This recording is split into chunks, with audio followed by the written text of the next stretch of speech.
السلام علیکم ورحمۃ اللہ۔ الحمد للہ وکفا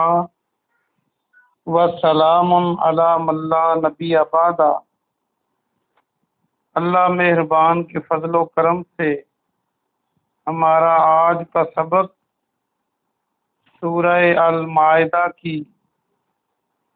آیت نمبر 116 اور 117 ہوگا انشاءاللہ۔ اعوذ باللہ من الشیطان الرجیم، بسم اللہ الرحمن الرحیم۔ وَإِذْ قَالَ اللَّهُ، اور جب کہے گا اللہ سبحانہ و تعالی، یا عیسیٰ ابن مریم، اے عیسیٰ ابن مریم علیہ السلام، اَأَنْتَ، کیا تو، قلتا کہا تھا، کیا تو نے کہا تھا، للناس لوگوں سے، للناس اتخذونی کہ تم بنا لو مجھے۔ یہ جو اخذہ ہے یہ آپ کئی بار پڑھ چکے ہیں۔ للناس اتخذونی، سب بنا لو مجھے، و امیہ، اور میری ماں کو، الہینی، دونوں کو معبود، دونوں کو الہ۔ الہ کا تثنیہ ہے الہین۔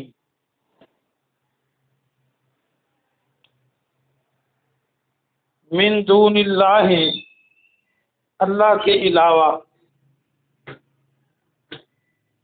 دون جو ہے علاوہ کو کہتے ہیں، آپ پہلے کئی بار پڑھ چکے۔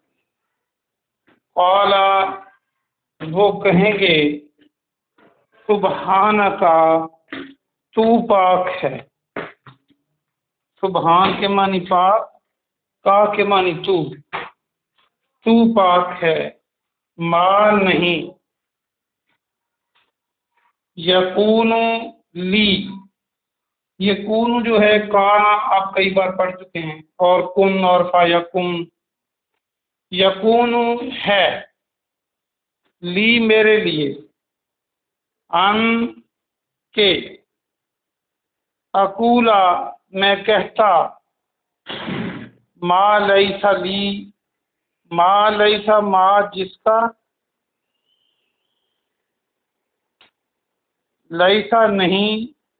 لی میرے لیے، جس کا نہیں میرے لیے، بے حق، کچھ حق۔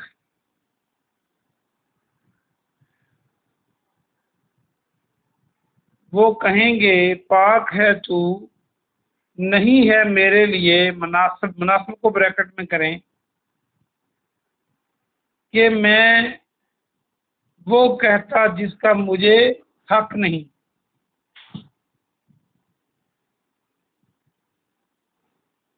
ان، اگر، ان نہیں ہے، ان ہے، ان اگر، کنتو، قلتہ، کنتو، قلتہ، میں نے کہی ہوگی یہ، کنتو، میں نے، ہوگی، قلتو کہی، ہو اسے، اگر میں نے یہ کہی ہوگی، فقد، تو یقیناً، علمتہ، تو جانتا ہوگا اسے، تجھے علم ہوگا اس کا، تعلم، تو جانتا ہے، ما جو، فی نفسی، میرے نفس میں ہے، میرے دل میں ہے، ولا، اور نہیں، عالم، میں جانتا، ما فی نفسک، جو تیرے نفس میں ہے، انکا، بے شک تو، انتا، تو، یہ تاکید کے لیے ہے، علام الغیوب، علام خوب علم رکھنے والا ہے، عین لام میم سے ہے۔ غیوب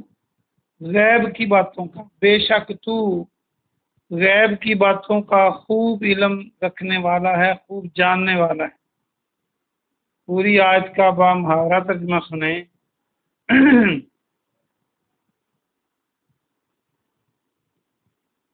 اور جب اللہ سبحانہ و تعالی کہے گا اے عیسیٰ ابن مریم علیہ السلام، کیا تو نے لوگوں سے کہا تھا کہ مجھے اور میری والدہ کو دونوں کو اللہ کے سوا معبود بنا لو؟ وہ کہیں گے پاک ہے تو پاک ہے، نہیں ہے میرے لیے مناسب نہیں ہے کہ میں وہ کہتا جس کا مجھے کچھ حق نہیں، اور اگر میں نے کہی ہوگی یہ تو یقیناً تو جانتا ہوگا اسے، تو جانتا ہے میرے نفس میں جو کچھ ہے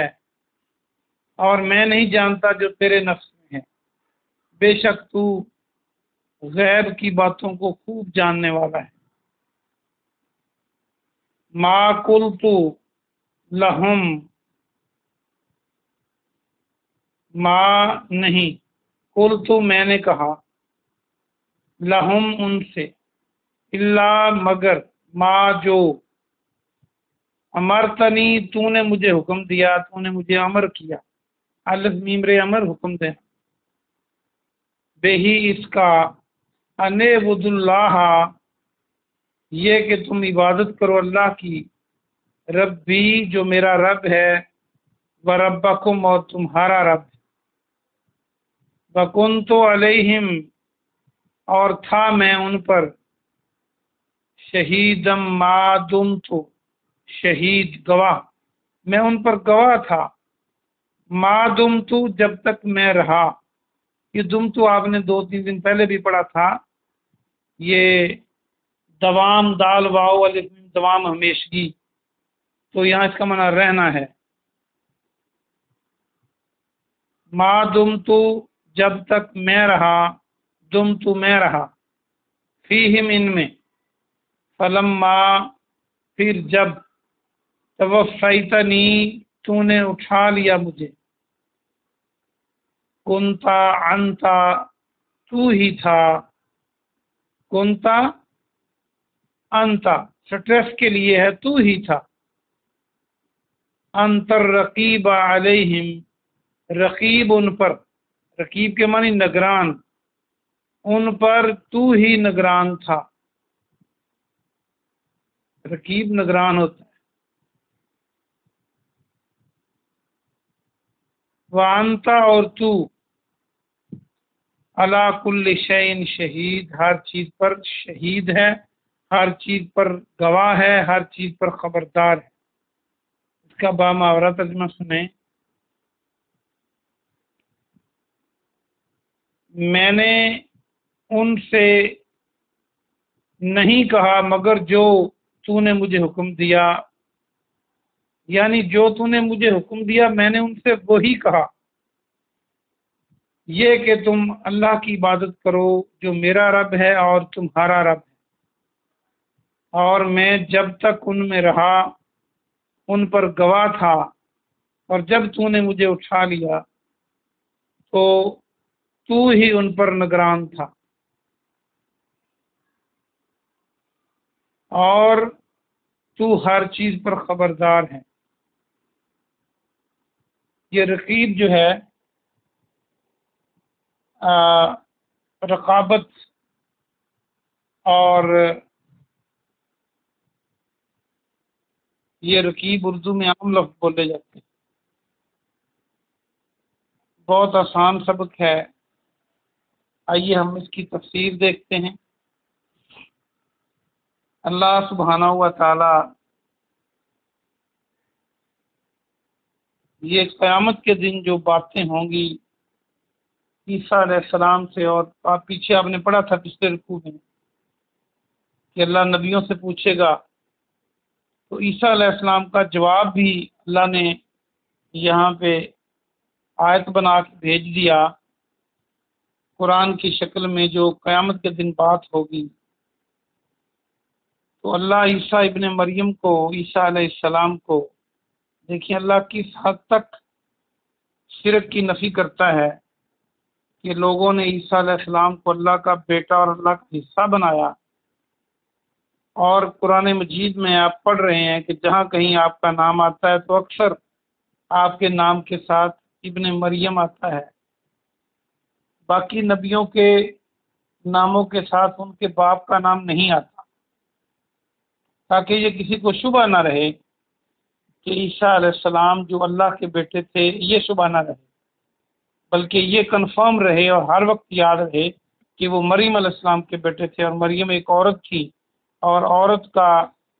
بیٹا کوئی مرد ہی ہو سکتا ہے، لڑکا یا لڑکی،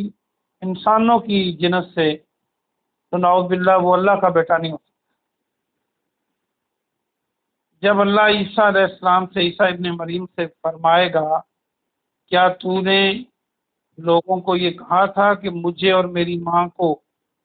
اللہ کے علاوہ الہ بنا لو، تو عیسیٰ علیہ السلام کہیں گے تو پاک ہے، میرے لیے وہ بات مناسب نہیں تھی جس کا میں حق نہیں رکھتا تھا، یعنی میں کیسے حق رکھتا ہوں کہ میری عبادت کی جائے یا میری ماں کی عبادت کی جائے۔ عبادت سے مراد آپ دیکھ لیں جو عیسائی ہیں وہ عیسیٰ علیہ السلام سے مانگتے ہیں، مشکل کشا سمجھتے ہیں، ان سے دعائیں مانگتے ہیں، یہ نہیں کہ عبادت صرف سجدہ کرنا ہی عبادت ہے، دعا بھی عبادت ہے۔ تو وہ صاف انکار کریں گے کہ جو مجھے حق نہیں تھا وہ میرے لیے مناسب نہیں تھا کہ میں بات کروں۔ پھر یہاں پر بات نہیں چھوڑی انہوں نے، آگے وہ کہیں گے اللہ جی اگر میں نے کوئی بات کہی ہوگی تو یقیناً تو جانتا ہے، اور جو کچھ میرے دل میں ہے تو جانتا ہے، اور میں نہیں جانتا جو تیرے نفس میں ہے، تیرے دل میں ہے، تو غیبوں کو جاننے والا ہے۔ یعنی اللہ کے علاوہ کوئی عالم الغیب نہیں ہے، غیبوں کی خبروں کو خوب نہیں جانتا، اللہ ہی جانتا ہے۔ وہ وحی کے ذریعے جتنا دین کے لیے ضروری ہوتا ہے اپنے انبیاء کرام کو بتا دیتا ہے، لیکن یہ اللہ ہی جانتا ہے ہر غیب۔ یہ عیسیٰ علیہ السلام جواب دیں گے، اور اگلی آیت میں ساتھ ہی فرما دیا، بھی تسلی نہیں ہوئی تو یہ کہیں گے کہ جو تو نے مجھے حکم دیا میں نے وہی کہا، اور کوئی نبی بھی اللہ کے حکم کے بغیر کچھ نہیں کہتا۔ اور پھر آگے وضاحت بھی فرما دی کہ کیا کہا، میں نے یہ کہا کہ اللہ کی عبادت کرو جو میرا بھی رب ہے اور تمہارا بھی رب ہے۔ یعنی جب کہا میرا رب ہے تو اس سے پتہ چلا کہ میں بھی عبد ہوں، میں بھی بندہ ہوں، میں عبادت کرنے والا ہوں، میری عبادت نہ کی جائے، مجھ سے مرادیں نہ مانگی جائیں، مجھ میں وہ صفات نہ ڈالی جائیں جو اللہ کی صفات ہیں۔ میں نے یہ کہا تھا کہ جو میرا رب ہے اور تمہارا بھی رب ہے اس کی عبادت کرو، اور جب تک میں ان میں رہا میں ان پر گواہ تھا، اور جب تو نے مجھے اٹھا لیا تو ہی نگران تھا ان کا۔ اب اندازہ کیجئے کہ ایک نبی جو ہے، جو اتنے پسندیدہ نبی ہیں کہ اللہ نے ان کو بغیر باپ کے پیدا کیا، ان کی پنگوڑے میں گفتگو کرنے کی ان کو طاقت دی، ان کو معجزات یہ دیے کہ وہ کوڑی نابینا اور اندھوں کو، مادرزاد اندھوں کو ان پر ہاتھ پھیرتے اور اللہ کے فضل سے وہ ٹھیک ہو جاتے، مردوں کو زندہ کر دیتے اللہ کے حکم سے۔ تو ایسے نبی کو بھی اس سے مانگنا، اس کی عبادت کرنا، اس کو الہ بنانا، اس کو رب بنانا، اور یہ جو اللہ کی صفات ہیں اس میں ڈالنا، یہ درست نہیں، تو پھر کسی اور کو یہ درجات دینا کیسے درست ہوگا اللہ کے علاوہ؟ اور اگلا مسئلہ جو سمجھ آیا، عیسیٰ علیہ السلام کہہ رہے ہیں اللہ جی جب تک میں دنیا میں رہا، ان میں رہا تو میں گواہ تھا، یعنی جو میرے سامنے وہ کام کرتے تھے مجھے ان کا علم ہے، لیکن جب تو نے مجھے اٹھا لیا، اللہ نے عیسیٰ علیہ السلام کو آپ سب جانتے ہیں کہ زندہ آسمانوں پر اٹھا لیا، پھر وہ دوبارہ آئیں گے اور پھر یہاں زندگی بسر کریں گے، پھر اللہ ان کو موت دے گا۔ تو اللہ سبحانہ و تعالیٰ نے قرآن میں یہ قرآن بنا کے نازل کیا کہ وہ کہیں گے جب تو نے مجھے اٹھا لیا تو میں نہیں جانتا، تو ان پر نگران تھا، تو ہی جانتا ہے۔ یعنی ایک نبی ہیں وہ فوت بھی نہیں ہوئے، اللہ نے آسمانوں پر اٹھایا ہے، اور اٹھانے کے بعد ان کو علم نہیں کہ میری قوم پیچھے سے کیا کر رہی ہے، اور ہم ان کو ہر چیز کا علم جاننے والا اور غیب جاننے والا مان لیتے ہیں، جنہوں نے صحیح طرح کپڑے بھی نہیں پہنے ہوتے، جن کو اپنی ہوش بھی نہیں ہوتی، اور بعض اوقات وہ ان سے بدبو آ رہی ہوتی ہے، یعنی وہ اپنے آپ کا خیال نہیں رکھ سکتے، اور ہم ان کو اللہ کے ولی بنا دیتے ہیں اور پھر ان سے ایسے مطالبات کرتے ہیں یا یہ امیدیں رکھتے ہیں۔ تو وقت کے نبی ہیں اور بڑے پسندیدہ نبی ہیں، ان کو اللہ نے آسمانوں پہ اٹھایا ہے، اور جب ان کو پھر فوت بھی کریں گے تو وہ فرما رہے ہیں کہ مجھے نہیں، جب تک میں تھا تو میں گواہ تھا، جب آپ نے مجھے اٹھا لیا تو پھر ان پر تو رقیب تھا، تو نگران تھا، اور تو ہر چیز پر خبردار ہے، شہید۔ یہ عقیدہ قرآن دیتا ہے اللہ کے بارے میں اور اللہ کی مخلوق کے بارے میں، ہمیں اس کا خیال رکھنا چاہیے، کہیں ایسا نہ ہو کہ ہم اپنے عقائد میں شرک کی ملاوٹ کر بیٹھیں اگر ہمیں پتہ نہیں ہوگا، اللہ کی صفات غیر اللہ میں ڈال بیٹھیں اور پھر شرک کے مرتکب ہو جائیں۔ اللہ پاک سے دعا ہے کہ اللہ پاک ہمیں محفوظ فرمائے اور مرتے دم تک اسلام پہ اور ایمان پہ اور صراط مستقیم پہ رکھے، آمین۔ سبحان ربک رب العزت عما یصفون وسلام علی المرسلین والحمد للہ رب العالمین۔